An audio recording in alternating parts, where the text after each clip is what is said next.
Hi, it's Ramsey Dewey over here in Shanghai, China. Welcome to another edition of Q&A with a Coach. If you have questions for the Coach, please leave them in the comments down below. I do read your comments, my friends.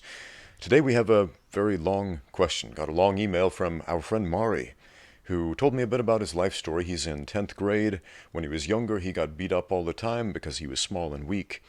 And he used to come home crying every day, and he would watch these shows like Dragon Ball and see characters like Goku who never gave up, even when the odds were against him, and so that inspired him to really get into Japanese culture and Asian martial arts and things like that. He started boxing, but then he had a bout with tinnitus, which is it's a condition in your ears, if you're not familiar with it, where it can cause intense ringing or you know, sounds in your ears that you have no control over, and it's a whole big deal.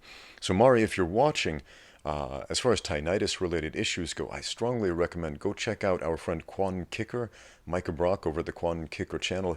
He dealt with that, he is dealing with that, and he's got some first-hand input. So yeah, go check out the Quan Kicker channel, and yeah, you'll find a lot of related experiences there, I'm sure. But Mari goes on to say that he quit boxing for a while. His tinnitus improved, but he started to get depressed. I'm going to read this part in specific. He says, Mr. Dewey, I truly love and admire martial arts, but I get depressed thinking how I could never be as good as a pro MMA fighter when I grow up. I mean, I don't even have a partner to spar with because I have no friends. Now, immediately my gut-wrench reaction is to tell you to go out there and make some friends because you need people to train with, you need sparring partners and all that. But I realize it's not that easy, especially when you're in 10th grade and you feel like there's nothing you can do about it. I've been there, I understand that, I get it. In retrospect, looking back, with my current life experience, I can see it actually would not have been as hard as I made it out to be to do those things, but I didn't have this experience back then. So I get it. I understand. I can sympathize with your plight, my friend. Anyway, he says, however, my pride demands I get stronger, but my feelings are scared, to be frank. I don't have dreams of being the new Conor McGregor or competing in the UFC or something like that, because I really don't want fame. I want to be a new Bruce Lee and to be proud of my skill, okay? I know hearing this stupid, unskilled 10th grader talk about how he wants to be a great fighter must make you laugh. Do you see me laughing, my friend? No. But I don't see myself going any other route. I want fighting to be my hobby, not my job, but I also want to be highly skilled. Mr. Dewey, could you please tell me how to deal with this, how to develop my style? How do I get rid of my self-doubt? I just want to prove to myself that I can be just as strong and skilled as those famous fighters. Okay.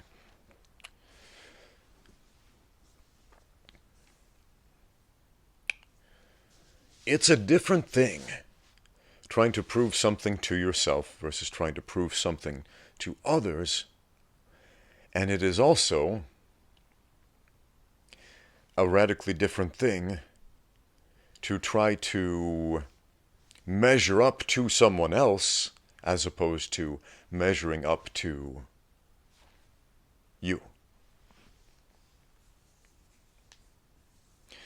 So, Mari, my friend, there's no quick fix, there's no band-aid that's going to make all the problems go away that life experience won't. And when you said, you're probably laughing at this stupid 10th grader with these problems. And no. And it would be dismissive of me to say, well, just wait till you're my age and then you'll sort it out.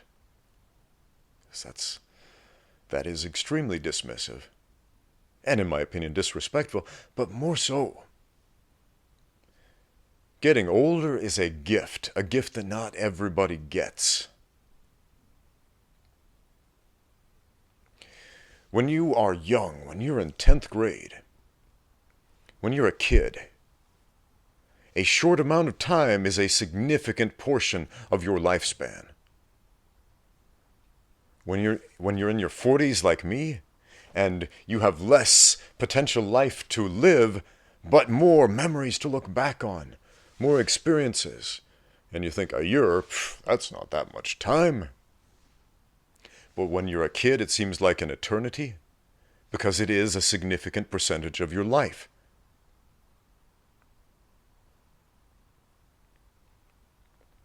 That's kind of a big deal. So you said you want to be like Bruce Lee. I'm going to tell you something about Bruce Lee. That man had friends. And that is the reason we know about Bruce Lee today, because he had friends, because he was really good at networking. It's a Chinese expression, guangxi, which means it's basically social networking. Not internet social networking, but real life social networking. It's making friends, having connections with people. Guanxi. And that's very important in Chinese culture. Because if you want to get anywhere in Chinese culture, you need to know people. You need to interact with people. Otherwise, what happens? Otherwise, you're just a cog in the machine. I was pretty antisocial as a kid. And I did not like the idea that you have to get out there and get to know people and have conversations and all this other stuff. It was very difficult for me to take in. As I've said many times, the whole reason I started this YouTube channel 13 years ago was to practice speaking. Because that was something that was difficult for me back then. It was to improve my social skills, if you will. Because when we live in a world as social animals that we are, in a society surrounded by other human beings, and our very livelihood, the ability to put food in our mouths and take care of our families and all this other stuff, depends heavily upon how we interact with other people, and ensuring that those interactions are positive and uplifting, and that they have redeeming value. Man, you've got to put a lot of stock in getting out there and making friends. Why do we know about Bruce Lee? Who did Bruce Lee hang out with? We hear so much about, Bruce Lee. Bruce Lee was so awesome from these guys who loved him, the guys who eulogized him. Look at Bruce Lee's friends and his students. They talk about him like he was the greatest guy ever. Not just the greatest martial artist that they knew, but the greatest guy ever. Why? Because that man had social skills. It's something he put a lot of stock into. So why does that matter for martial arts? You need to train with other people, and not just anybody. You need to surround yourself with people who are going to lift you up and help push you in the right direction and help you become the you that you want to be. Nobody makes it on their own. Combat sports looks like a solo sport. It looks like there's one guy against one other guy. And at the surface, yes, it is. But peel back that first layer, and what do we see? We see teams hanging up, lifting up the hands that hang down.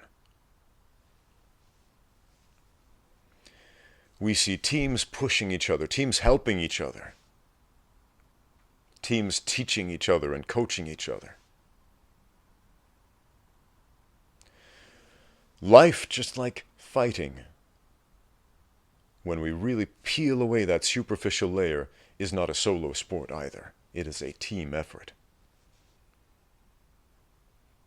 So my advice to you, get out there, seek out your team, my friend. If you want to develop a style, if you will, your own style, it's not just about you. What did Bruce Lee do in an attempt to develop his own system, if you will? He did his research. He exposed himself to everything he could get, and the information back then was very limited. Bruce Lee had a collection of about 50 books on martial arts and boxing, wrestling, and fencing, because that is all he could get his hands on. The internet didn't exist back then. There wasn't a great library or wealth of information about martial arts back then. He owned about 50 books on the subject, and he studied them meticulously. And he bought all the film reels he could of boxing and so on. Really, it was just boxing, because that was what was available. And he studied them, and they were precious to him. They were his treasures.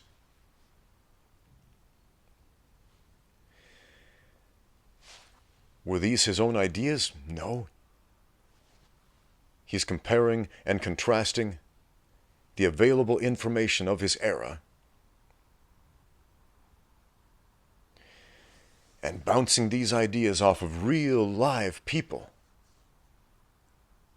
to try to come up with something better, to come up with a synthesis that is better, at least better for him. So how do you create your own style? Do you just have some crazy ideas like, well, in my style, we are going to use, this karate chop, and we are going to use this front kick, and we are going to use this judo throw, and that's my style.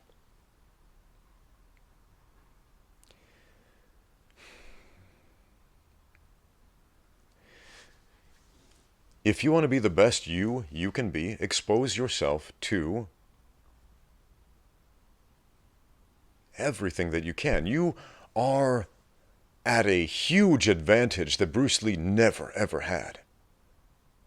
You have the most comprehensive library of information ever in the history of mankind at your fingertips. Bruce Lee had 50 books.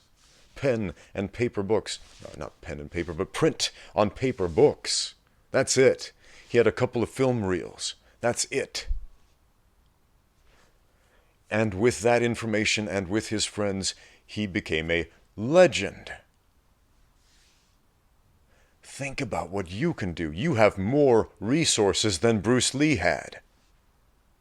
And you have more time at your disposal than Bruce Lee had. Bruce Lee started having these ideas in his 30s. You're in 10th grade. You have time on your hands he never had. And like I said, growing old is a gift Bruce Lee never had. You may have that opportunity. You have more potential for greatness than Bruce Lee ever had. I know that may sound very offensive to the Bruce Lee worshippers that may be watching this, and they may be typing angry comments to me right now. And to them I will also say, you also have more potential than Bruce Lee ever had. But what's so brilliant about the man Bruce Lee?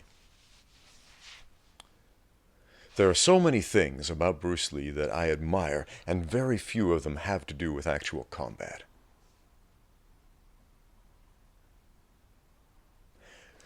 But one of the great ones is how, with such limited information, with the limited resources that he did have, he was able to go quite a long ways.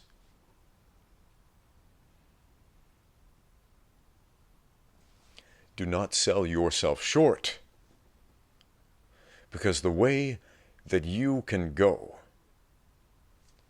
built on the foundation that came before you, should exceed that foundation. Thanks for your question. Thank you for watching. Now get out there and train.